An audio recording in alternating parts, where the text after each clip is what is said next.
Sasa Agasti 24 mwaka 1991 ndio taifa la Ukraine lilipata uhuru, ikiwa na maana ya kwamba jana limetimiza miaka 35 ya uhuru wa taifa hilo. Ndiyo. Na katika maadhimisho yake jana serikali ya Ukraine imesisitiza kwamba itaendelea kuulinda uhuru wake na amani yake, lakini haitakubali kabisa kumaliza vita kwa kusalimisha ardhi yake kwa Urusi. Hicho ni kiapo ambacho kwenye maadhimisho ya jana kiliapwa na viongozi na taifa na wananchi, kwamba hatutakubali kusalimisha ardhi kwa Urusi. Na hiki ndicho ambacho tulizungumza pia juzi, kilichoifanya nchi hiyo hasa upande wa serikali yake kuapa kwamba kwa sasa si wakati sahihi kuitisha uchaguzi, kwa sababu ya kutambua ya kwamba kufanya hivyo ni hatua ambayo itaiweka nchi hiyo katika hatari ya kuendelea kupoteza maeneo yake ambayo yamekuwa yakitekwa kuanzia katika eneo la mashariki linaloelekeana na nchi ya Urusi, na sasa makombora ya Urusi yakiendelea kuvurumishwa katika maeneo mengi ya nchi hiyo. Kwa hiyo kiapo hiki ni ishara inayoonyesha kwamba raia wa nchi hiyo pengine wamechagua kusimama na rais wao kwa kutambua ya kwamba huu ni wakati ambapo umoja wa kitaifa ndicho kitu pekee wanachohitaji ili kuweza kutimiza azma hii. Kiuhalisia maeneo mengi ambayo Urusi aliyalenga kama tayari anayo. Bila shaka anafanikiwa kwa sababu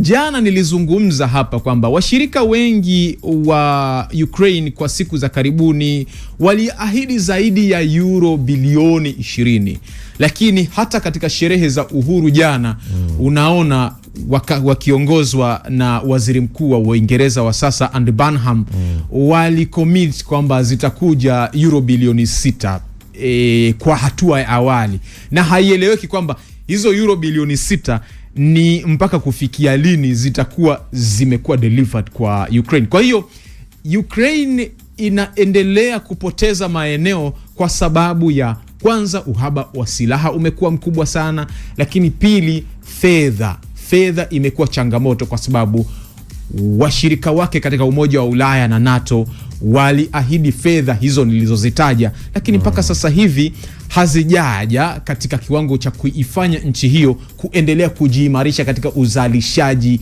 wa ndani wa silaha, lakini pia drone. Na utakumbuka pia hata Marekani katika siku za karibuni amekuwa ni kama hata zile ahadi zake za vifaa hazitekelezeki kwa kiwango. Utakumbuka nakabiliwa na uhaba wa vifaa.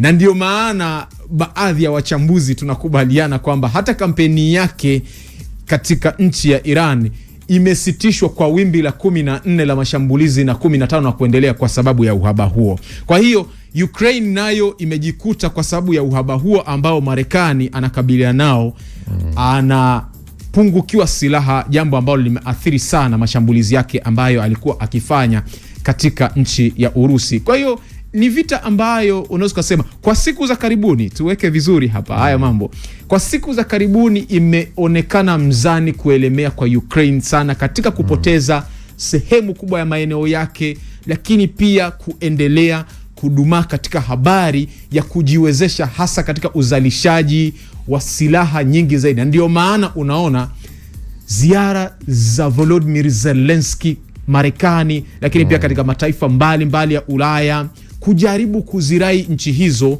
kutimiza ahadi zake zimekuwa zikiongezeka katika siku za karibuni. Haya bwana, na wewe maoni yako nayaona. Wewe unasema tumeanza pamoja kipindi, tutamatisha pamoja baadaye. Asubuhi Maulidi njema kwa Tanzania wote. Asante kwa ujumbe wako bana. Huyu anasema East Africa Radio 93.5 mpo vizuri. Huyu bana yupo pale Moshi. Anasema mpo vizuri sana kiuchambuzi. Hiyo bodi ya Trump ina misingi ipi ya kulitafuta taifa la Palestina wakati huyo ndiye aliyepataka apajenge yeye? Kama kwake Alistair Winger yupo Anasema anaitwa MTZOG. Asante bwana kwa ujumbe wako. Na hilo ndilo linalofanya wakosoaji wa bodi hiyo kuonekana kwamba wana mantiki katika ukosoaji wao, kwa sababu hapa hiki kinachoonekana hapa kwa bayana kabisa ni mgogoro wa maslahi. Na Donald Trump, kisikiliza mazungumzo yake, kipaumbele chake si Palestina kwa ujumla. Kipaumbele chake na wenzake wote walioko katika bodi ya amani ni Gaza. Gaza, Gaza, Gaza. Kwa nini? Kwa sababu tumesikia mara nyingi sana kizungumza ya kwamba Gaza ingependeza pangejengwa kitalii, mahoteli makubwa na maeneo mengine ya starehe. Wa Gaza hilo hawako tayari nalo. Haya bwana, Nathaniel Filipo Esco kutoka Arusha anasema nchi zinazopeleka jeshi kule Gaza sisizani hakuna vita. Kundi la Hamas bado linadai askari wa Israeli kuondoka kwenye ardhi ya Palestina, kwa hiyo wajue sasa umewatisha.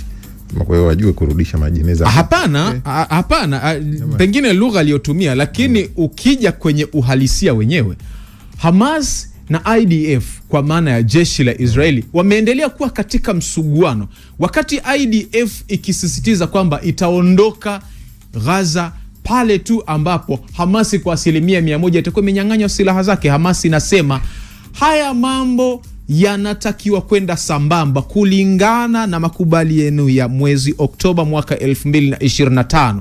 Katika yale makubaliano yenye vipengele 15, moja wapo ni kwamba wakati Hamasi inanyang'anywa silaha, mchakato ambao utaratibiwa na kile kikosi nilichokisema kama ISF kitakachoundwa na wanajeshi kutoka Uganda, Kosovo, Burundi kama nayo ikiingia, wanajeshi wa IDF pia wanatakiwa kuwa wanaondoka. Kwa hiyo hapa utofauti umeendelea kuwepo kwamba Hamasi hawako tayari kuweka silaha chini wakati vikosi vya jeshi la Israeli vikiendelea kuwepo, wakati Israeli nayo haitaki kuondoka wakati Hamas bado hawajanyang'anywa silaha kwa 100%. Kwa hiyo ni kweli anachokisema msikilizaji kwamba hili jambo bado ni ngoma ngumu, kwa sababu kila mmoja anajaribu kuvutia kwake na kionyesha kutomwamini mwenzake.